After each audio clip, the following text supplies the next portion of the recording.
Hello everyone. তো অনেক দিন পর আমার দার্জিলিংয়ের সেকেন্ড পার্টটা নিয়ে আমি এসেছি। তো এই দেখো আমরা মিরিকে পৌঁছে কি সুন্দর একটা ব্রেকফাস্ট করলাম। মোমো, ম্যাগি, পাহাড় আর কি চাই জীবনে। তারপর ওখান থেকে বেরিয়ে আমরা নেপালের বর্ডারটা একটু ঘুরে এলাম, কারণ মিরিকে এলে এইখানে আসার তো একদম ম্যান্ডেটারি।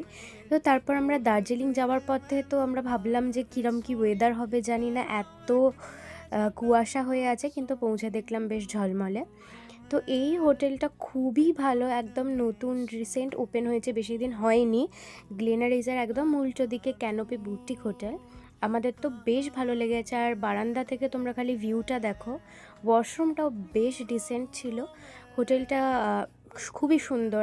এখান থেকে পুরো দার্জিলিংয়ের ম্যাল পুরোটাই দেখা যায়, খুব সুন্দর ভিউ। আমার তো খুবই ভালো লেগেছে। তো প্রথম দিন গিয়ে আমরা লাঞ্চ করে রেস্ট নিয়ে দিনটা কাটালাম। Thank you.